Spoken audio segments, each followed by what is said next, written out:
At the peak of the earthquake, the roof collapsed. I was really buried under. I think it was the worst earthquake in the history of mankind. They took me by ambulance to the hospital, and it was 8 hours surgery. And during this surgery, they lost me. And so my spirit was so light, and I got again to this crazy, beautiful dimension. So I told the voice, no, I want to go back to my body. He said, no problem. And I saw the doctors shouting, she's back! Like, I died. The A.J. Parr Spiritual Journalist Podcast. So we are here with Mayaan Sebbag, and she is from Israel. She had 2 near-death experiences following an earthquake in China. She was buried alive. And then after this, she bled out. And as I mentioned, she had 2 near-death experiences. Hi, Mayaan. How are you? Hi, how are you? I'm fine. Thank you for having me. Well, I'm really excited to be here and to know you and all of your doing. You do so many things, so many good things with NDE. I love it. So thank you. Thank you. I'm glad you're here. And I would like to know about this earthquake in China. Why were you in China? What were you doing when the earthquake actually started? I was in China for study purpose. I was a student for Chinese medicine. And I had this choice to go to China to do how you say it, the finish of studying. And to work in a hospital that was for only Chinese medicine, like acupuncture and herbs and all of those stuff they are doing, and it's amazing cure. And I studied there for a few months, and I was like really tired from this busy city. It was 20 million people in this crazy Chengdu place. And me and my friend Anat, we decided to go and visit the reserve, the panda reserve, and to see the villages and to see the wild nature, beautiful wild nature of China. And it was only, 1 hour and a half trip. So I think it was like 3 days before my tickets back home. We decided to leave the University of the Chinese Medicine and to go take a bus to the reserve. And it was a weird way. A 1 hour and a half road was suddenly 4 hours. And it was, I like to say it because I felt like the universe is trying to tell me something, and that I'm ignoring it, because all of the signs show me that I shouldn't go there.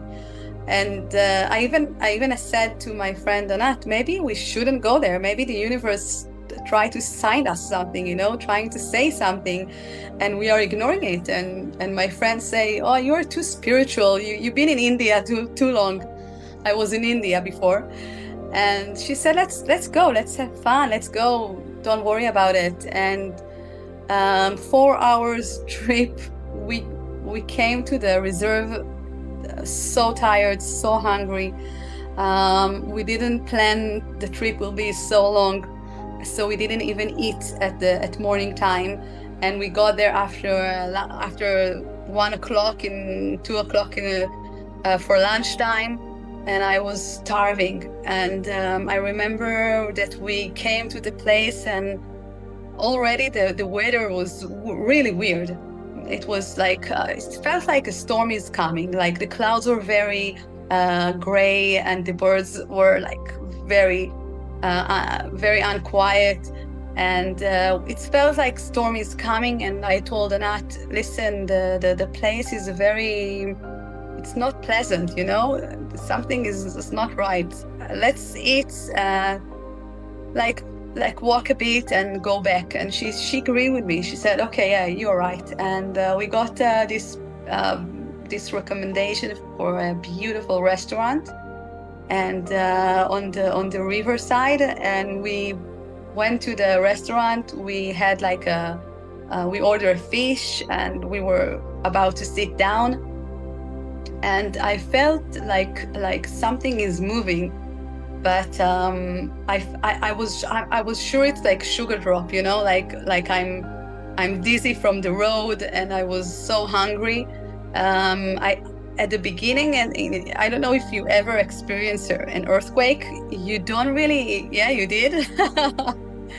Okay, it's not a nice experience. At the beginning, you are not really sure if it's the earth that moves or it's inside of you. And after looking at the people around me and look at Anat, I realize I'm not imagining it. It's not in my head. It's actually happening. And the earthquake started very, very low at the beginning, but it was keep getting higher and higher, and it got to a peak of 8 hertz, you know, in Richter, you know. I don't know if you counted by Richter, but it was very, very, very high earthquake. And we couldn't move, we couldn't run away, we couldn't get to the stairs outside, we couldn't get to the door even. I just felt on the floor. The shake of the earth, just I fell. And at the peak of the earthquake, the roof collapsed, and I got this really hard injury on my head, and it's pushed my face to the floor, and I crushed all of my jaw, and all of this, my chin went out from this ugly scar I have in my face, and I lost. I don't remember, you know. I lost conscious, and I remember I was in a dark place, very, very small, like a little grave. I was really buried under, hard to breathe. At the beginning, I was sure I'm dreaming. It can't be, you know, it's a dream. It's make no sense. When I woke up, it's make no sense. Where am I? What is going on? So I convinced myself I dream. And I heard Anat screaming.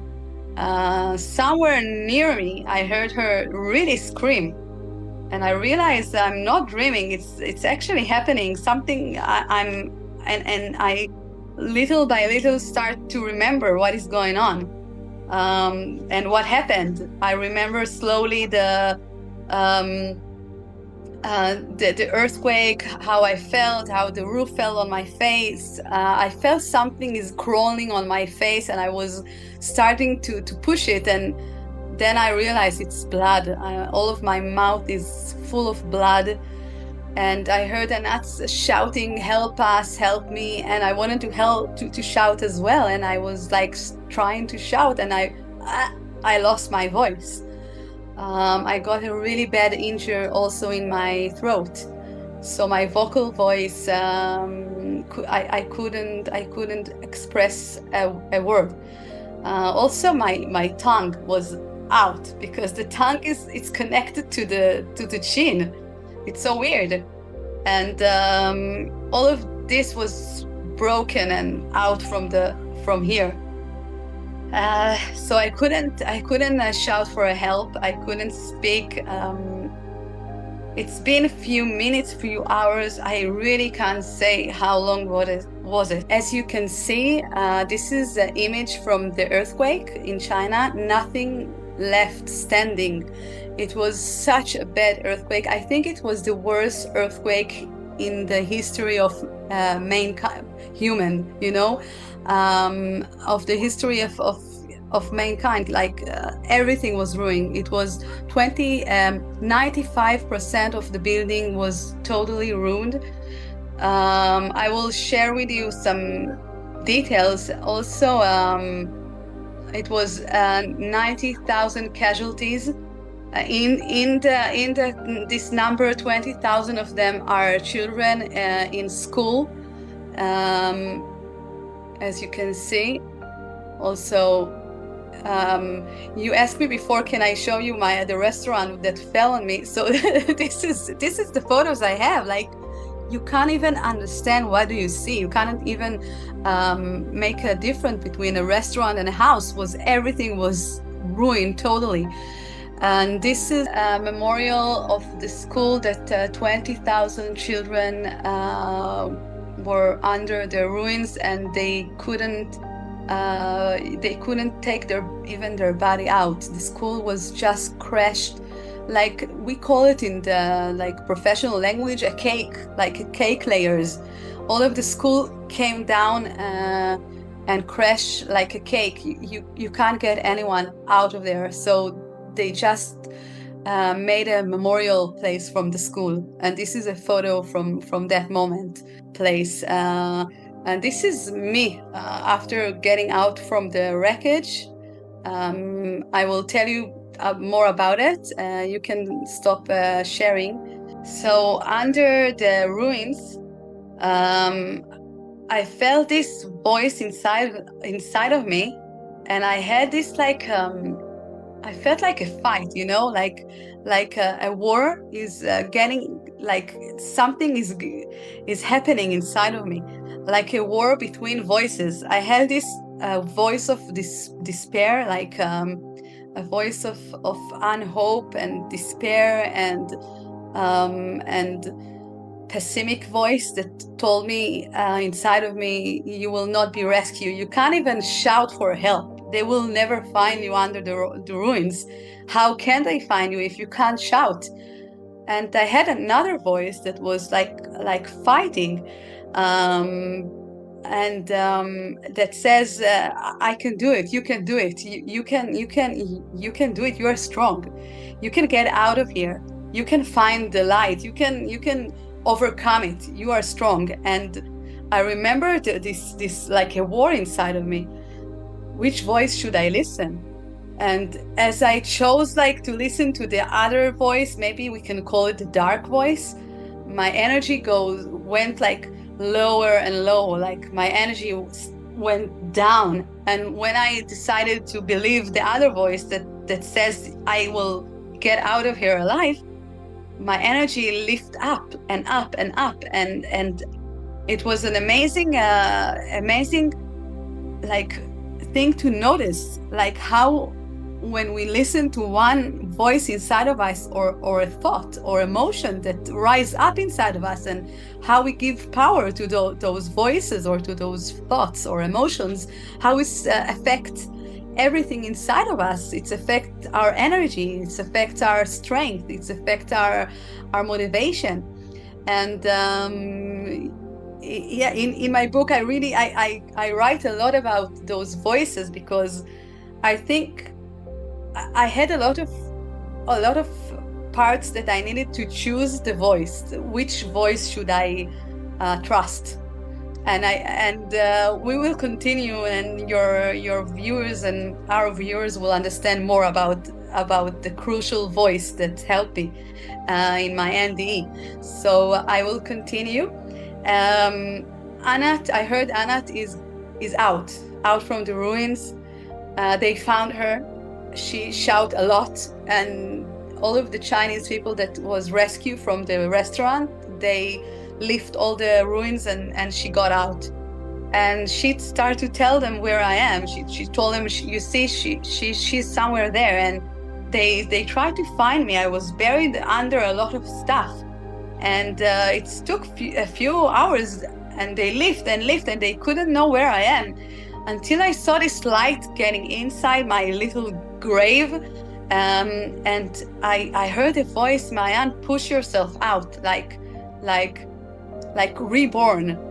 Like, this is your reborn moment from Earth, and like the womb of Mother Earth. And I felt myself pushing myself out and out through the light. And I got out from the ruins, and I was so dusty. I needed to clean my eyes to breathe. I was really choked from the blood and from the dust. And when I opened my eyes, I was shocked. I couldn't believe I couldn't believe it. I saw the area as I show you in the photos. Nothing left standing. Everything was ruined, and it felt like the end of the world, you know? And I looked for Anat, and I saw her standing and holding her hand, like really crying, and I realized she lost her fingers and she was in a serious pain. And I came to her, I wanted to speak to her, and I couldn't, I didn't have a voice, so I was just like pushing her until she will see me. And she saw me, and she had this crazy look in her eyes. She saw and she said, "Oh my God, Mayaan, what happened to you?" And I looked around, and I saw all of the Chinese people that rescue us looking at me like I'm a really scary sight. Really, I looked really bad. It was a very scary to see me. I looked like a monster, you know. All of this was out of here. The teeth was there. Everything was not in the right order. And one man found my bag, and I just took a shirt out of the bag, and I put it on my face, like I wrapped around my jaw and take a knot here in my head. I think I show you the photos, and I just needed to understand. Okay, now what? I'm bleeding to death. I'm hungry still. I'm thirsty. I'm scared. What is going on? What can I do now? And I felt that like an adrenaline rush. Really, my adrenaline was so high. I felt like crazy in mode, you know, like Superman mode. Like I can do everything. I can beat everything. I can win everything. I can do everything. And I took a note from my bag, and I wrote, "Anat, let's get out of here." And she looked at me, "Where?" So I wrote her, "Let's go back to the bus station when we, you know, from Chengdu, where they dropped us." So she said, "Okay, let's go." So we were start walking, like almost running actually, and nothing was there. There was no bus station. As I show you the photos, nothing left standing, nothing, no bus station, nothing at all. So we didn't know what to do.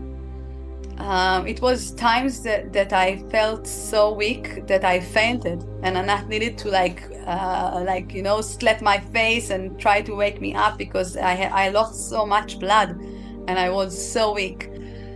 My story, it's 3 days survival story. So I'm continuing. We arrived to this hospital, but it was half of it was already ruined from the earthquake. And as the moment I got there, I had this feeling this happy feeling that okay, now I'm here. I'm in the hospital, and I will get medical attention, and I will be okay. I will survive this awful experience that I'm not sure if I will ever get out of it, if I will survive it. And in those moments, I was so happy. I was so optimistic. I was so hopeful. And I said to myself, okay, this is it. I'm going to survive this awful place, and now the doctors will take care of me. And I think it was 1 minute after my hopeful thought, and it was an aftershock. Another earthquake, very strong as well, just ruined the hospital in front of my eyes. Everything was ruined. Everything was shattered. Everything fell down. The trees, the electricity, the hospital, everyone shouted. It was a very acoustic and awful, chaotic even event and a moment. And I was sure that this is it. I'm dying here. I felt like as the hospital was crushed in front of me, so my hopes and my optimism crushed inside my heart. And I felt like, oh my God, this is it. I will not get out of here. And I had so many doubts, and I was in such a despair and very, very hard and heartbreaking feelings inside of me and emotions. And all of the hospital crew decided that they should build a hospital tent, like a refugee camp. And they did it on this coriander field next to the hospital. And the Chinese people are very, very useful, and they did it very fast. Like in 1 hour, 2 hours, everything was standing. And they also grab like any medical equipment they could put their hands on, and they made like a very systematic refugee camp. They made like the doctor tent, the very hard injuries tent, like people that they were like only traumatic tent, like they divided, and it was very in order. And me and Anat, we got this private tent because we were not Chinese, we were foreigners. And with us, they put these two amazing women, Tian Tian and Jie Jie, Chinese women that work for the government, and they also survived this awful earthquake because the government building was also shattered, and they went out of it they almost died as well. And they put us with them, and their job was to like take care of us and help us. And that was like nighttime already. Sun was down, and clouds of rain came, and it was pouring rain like crazy. All of the rain made this earth like a mud, and I was there for sleeping there for 2 nights and 2 days. I spent in this tent without any medical assistant, and I lost a lot of blood, and I couldn't drink, I couldn't swallow, I couldn't eat, no sugar, blood. And I felt like I'm dying. Really, I didn't need to feel, but I actually died. The doctor crew came a few times and tried to give me like first aid help, but they couldn't do anything for me because I had this awful injury in my face. All of my jaw was broken to like 20 pieces. You can't do anything in those terms. And they just told me, don't lie down, don't get asleep. If you will get asleep, you will die. And the night went, and the day went, and another night came, and I felt like this is it. I had this very bad dried out hydration, and I have a collapsed system in my body. And the doctor told me that my situation is not good. And at the second night I was there, Anat was already saying to me, Mayaan, please don't die. I couldn't. I was so weak. I died. I was dying. And she said to me, please don't leave me here. Please stay with me. Don't leave me here. I couldn't hold my body. I was so weak. I had no blood in my system. I was so thirsty and so hungry. And as the night fell, also I felt like darkness is getting in me, like not only around me, but also getting inside of me. And Anat fell asleep, and it was like very late time.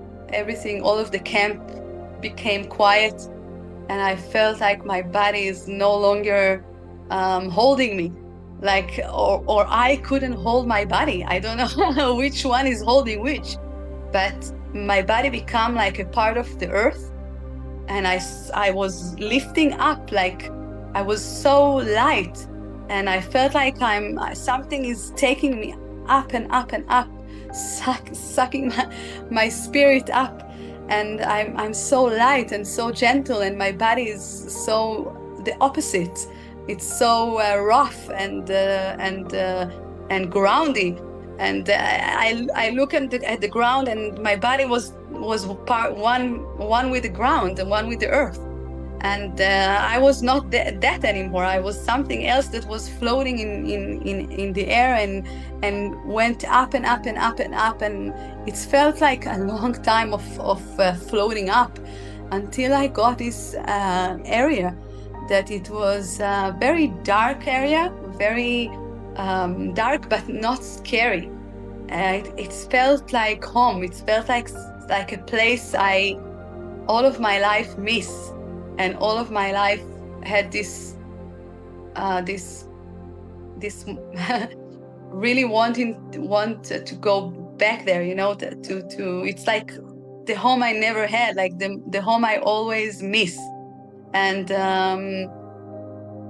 I felt home. I felt like a hug, a very big hug. And this place was, I say that this place was empty for my eyes, but for my emotion, for my feeling, it was full with love and full with compassion, and full with emotion, like very high emotions, I was like so excited to be there. And from the darkness, I saw like a light coming towards me. And this light changed to a voice. And this voice started to make sense in my head. Like it's become words, and words I can understand. And this voice asked me, Mayaan, what do you really regret from saying goodbye? Like be apart from your body, from your identity, your temporary identity. And I remember myself saying, what do you mean? What do you mean a temporary identity? And the voice like had images in my head and show me that I'm not Mayaan anymore. Like Mayaan was a part of, like a little part of who I really am. And that part, I live there. And now I continue without Mayaan and all of that she's representing. I felt like it's God talking to me. And it had this deep, a lot of people ask me if it was a man or a woman voice, but for me it was a deep man voice, really beautiful voice. Like some kind of a dead, you know, like very warm voice of a man. I feel like it was God, but actually I don't really know. It could be even a guidance or an angel, but from my point of view, I believe it was God. And the voice like kept encourage me to get more deep inside of me, like he told me, it's beautiful, you are right, you should speak out your real truth and emotion and the important stuff in life, but get deeper. Like what is the most painful moment for you to say goodbye from this Mayaan, because Mayaan will not exist anymore. So I said, the feeling of missing out, like I didn't fulfill my destiny. I wanted to become a therapist. I want to become to help people and to get.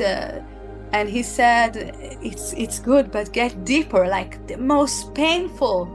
And I got this feeling like someone give me this huge pain in my stomach, you know, like I got this really painful moment, and I realized my deepest regret. It's I didn't become a mom. I didn't become a mom. I didn't fulfill my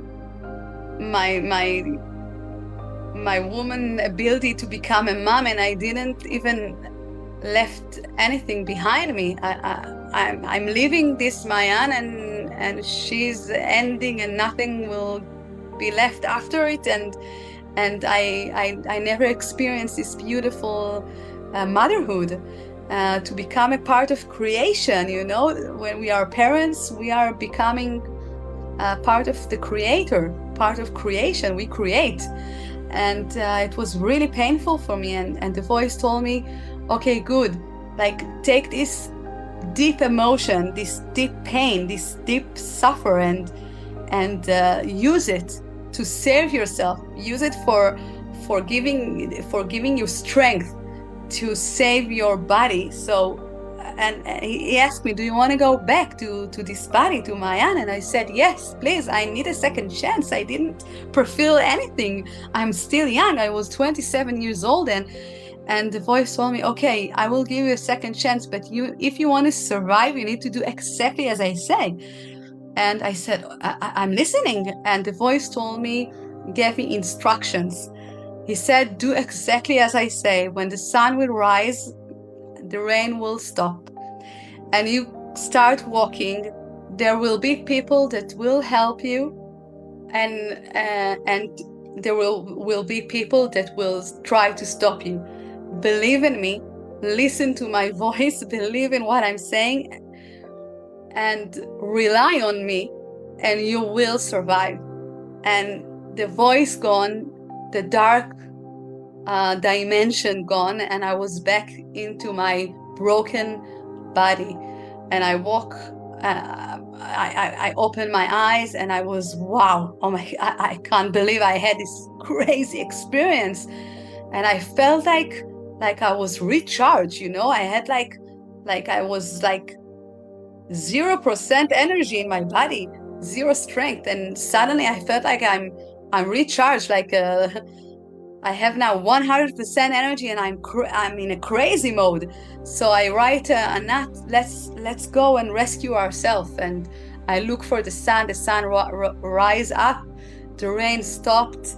I woke Anat. Anat was looking at me like, what is going on with you? What happened to you? You were just dead. A few hours ago, you were dead. What is it? And I never told her in those moments. I never told her that I had this ND experience, and I had this voice guiding me how to get out of it, out of there. And I wrote her, I just want to walk out of this place. And she said, okay, we have nothing to lose. No rescue is coming. You're dying anyhow. So let's try to save you by walking. So I put my bag, we start to put our shoes, and we went out. The sun is up, and we start walking, and our friend Tintin, she saw us walking, and she started to shout, what are you doing, Mayaan? Anat, what are you doing? Where are you going? And she did such a mess, such a mess there. All of the Chinese people woke up, and the camp was the noise.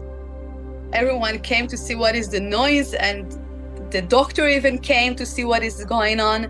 And then the doctor told me, you can't walk this walk. It's 12 hours walk. You can't walk it. It's 12 hours walk between the mountains. You need to climb 2 mountains, because all of the bridges between the mountains are broken, and there is mud flows, and the stones are drifting from the top of the mountains because of the so many aftershocks, and you can't walk it. It's a very dangerous walk, and you don't know the way. So in this moment, I was thinking to myself, I don't know the way. And he said, you're in not a position to walk. You're dehydrated. You have like your systems is all. You're not healthy. You can't do it. And I had this moment that I said to myself, okay, what if I had this NDE experience, but it was like hallucination because I was dehydrated, and it's part of the hallucination. It happens. And I had this big doubt, like maybe I'm wrong. Maybe I'm doing this crazy like death walk. I'm going to walk and die on the way. And I had this voice in my head again that showed me all of the times that I didn't listen to my intuition and to my inner voice, that I was in a big doubt. And I listened outside of myself, like to other people. And I missed so much when I did it. And I said to myself, you know what, Mayaan? Even if you're going to die while walking, at least when you will die and you will go up again, you will not have regret. You did it. You believe and you tried. You didn't die as a victim. You died as a hero that tried. And I took this belief and this faith, and I just started walking. And I got to this end of the road.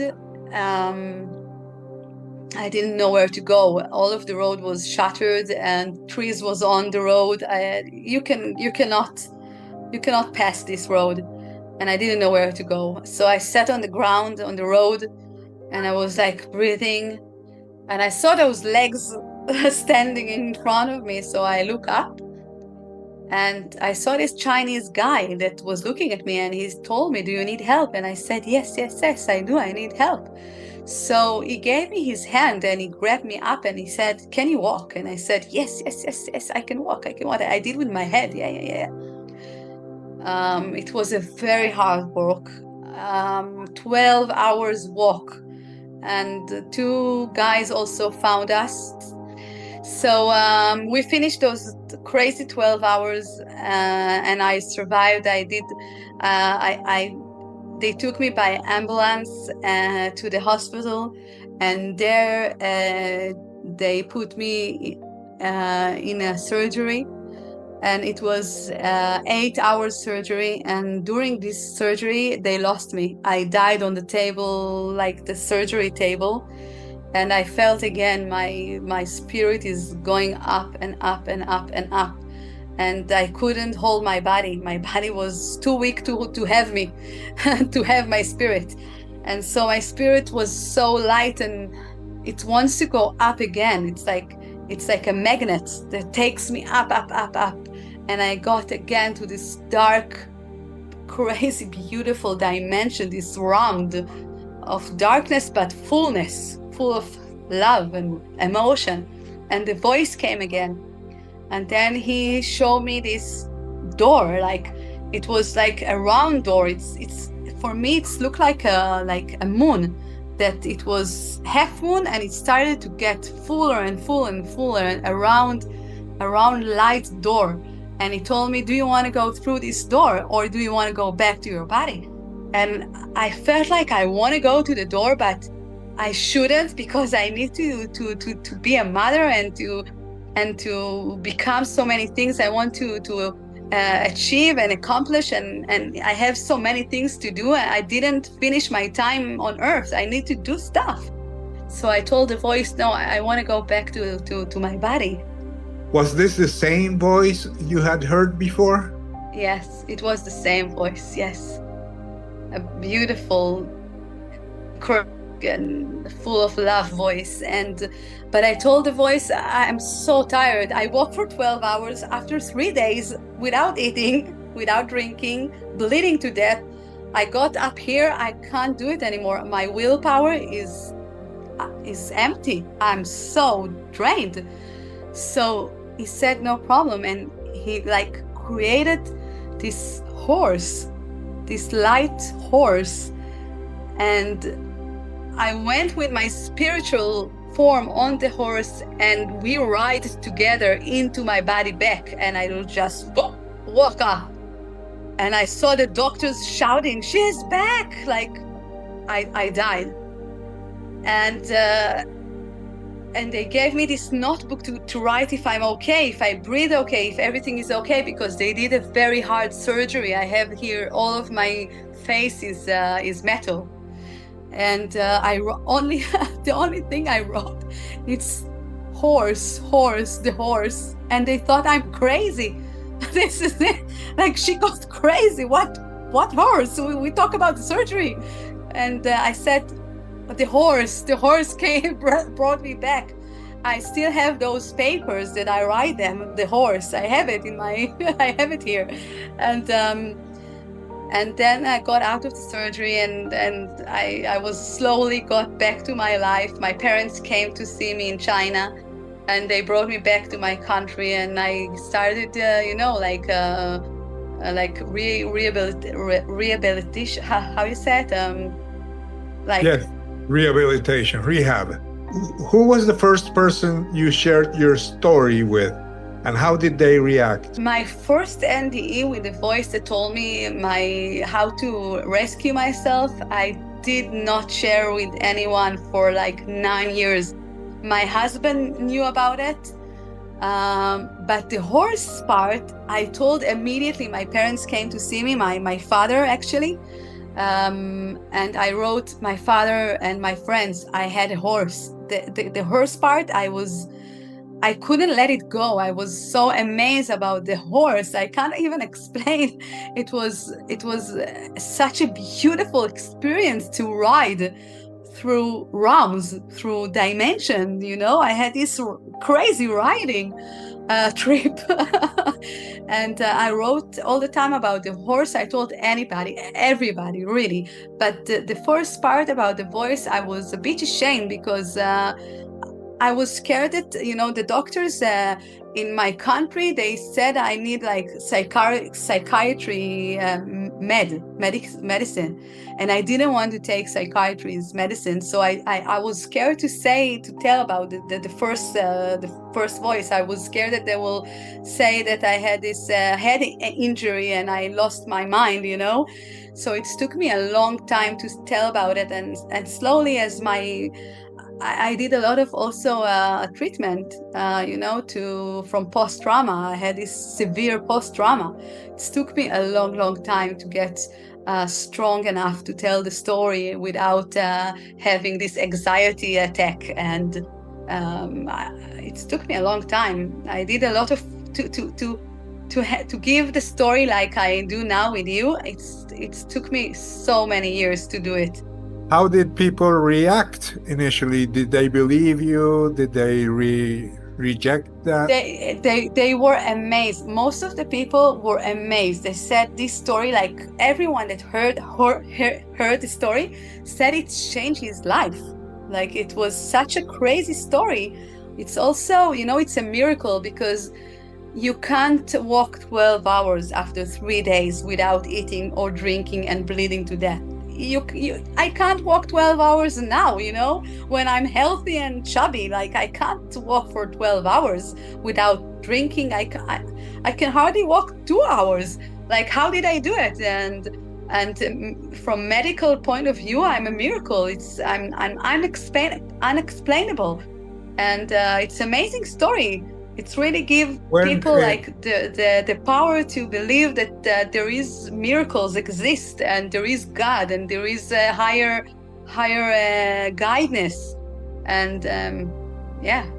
Did you know about near-death experiences at the time? I didn't know about the term NDE. I didn't know about it at all. I learned about the NDE, near-death experience, I think only like 9 years after my earthquake.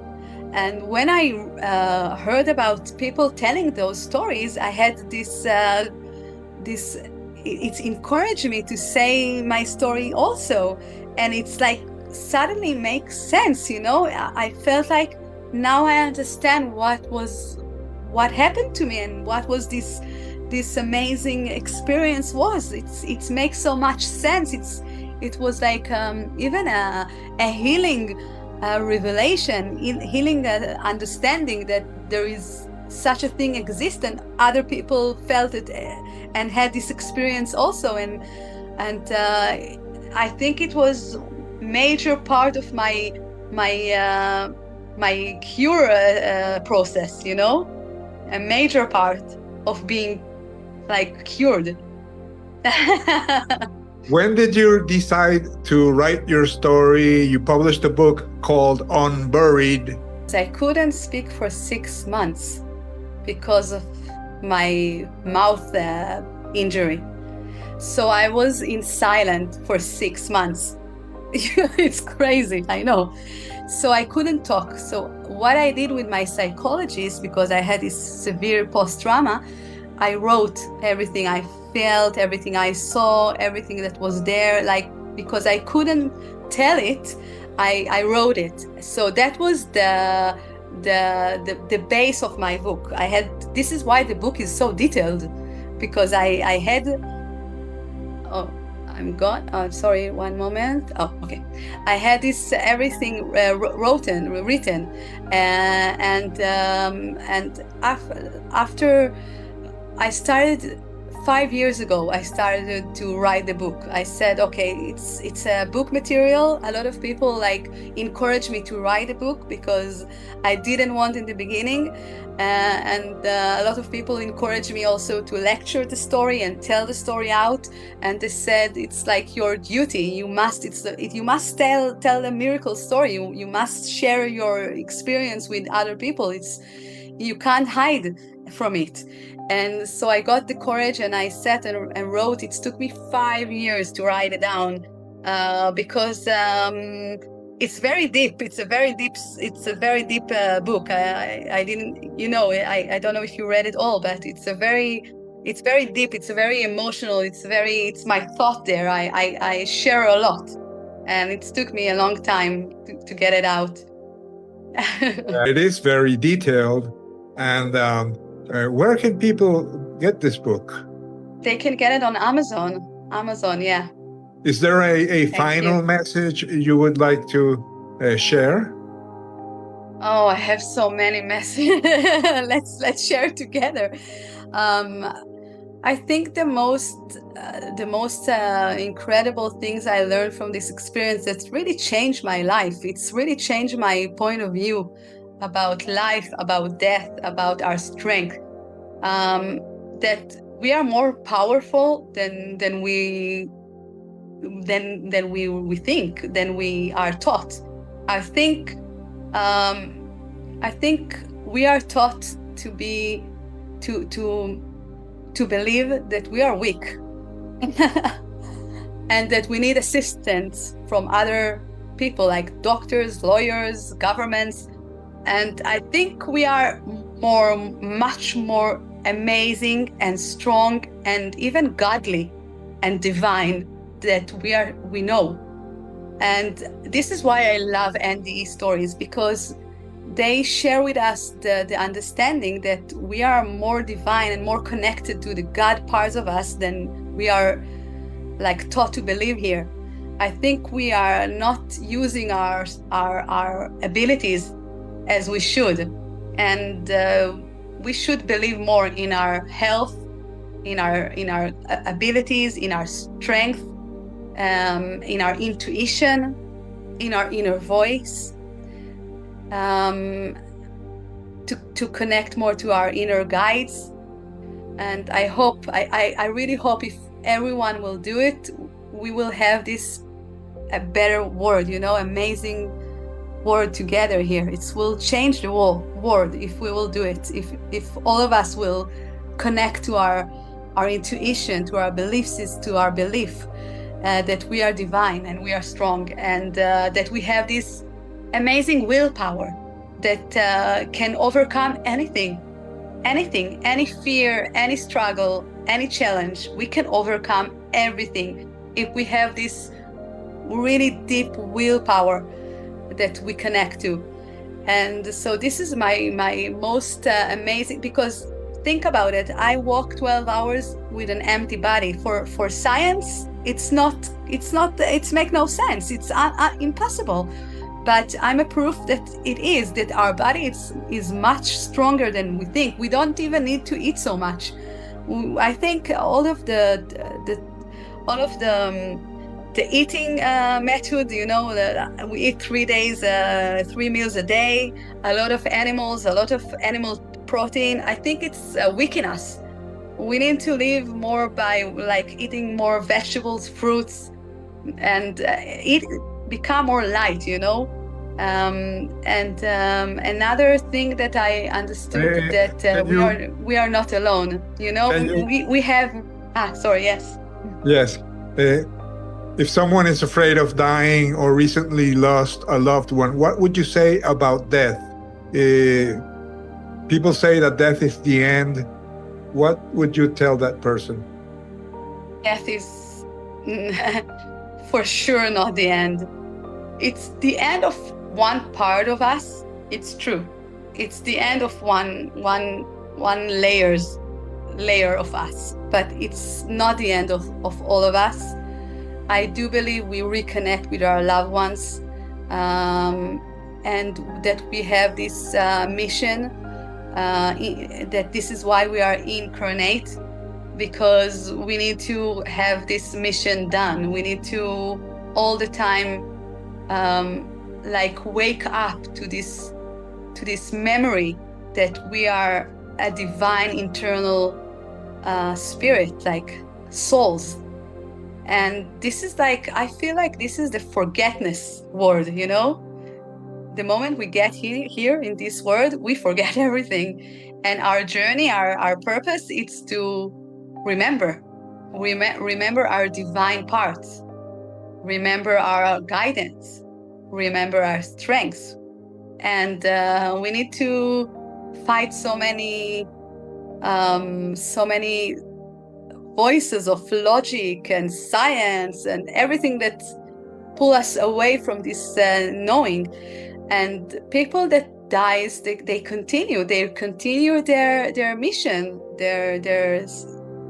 We have this mission. We need to complete the mission to become like holy again, like divine again, to become as a vibe. Like we need to emerge to our godly vibration, and we need all the time to overcome, to descend, you know, to how do you say Ascend. To transcend. Yes, transcend. Yeah. And it's a very hard mission to do it when you don't remember your mission. But this is part of this school. It's a school. This is a simulation. This is part of the process we need to do. We need to all the time remember who we really are, and not be afraid. Do not let the fears get you. Do not let the doubt get you. Do not let this desperation lead your way. Be strong all the time. Transform your feeling from low vibration to high vibration. We came to practice this ability, you know. Hi, I'm Paul Perry. I just finished re-releasing a book I wrote with Dr. Raymond Moody in 1990. The book is called Reunions.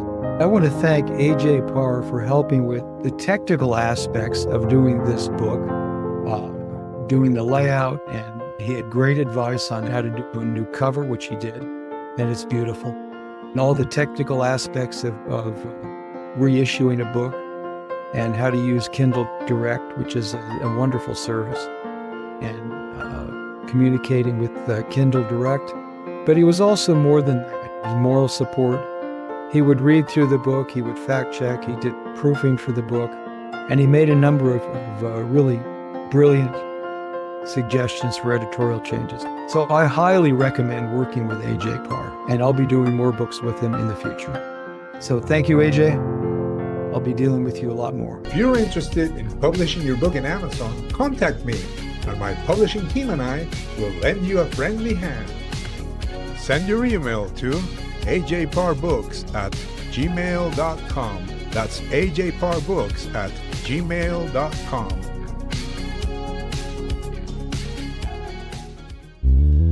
This has been the AJ Parr Spiritual Journalist Podcast. Please like, share, and subscribe.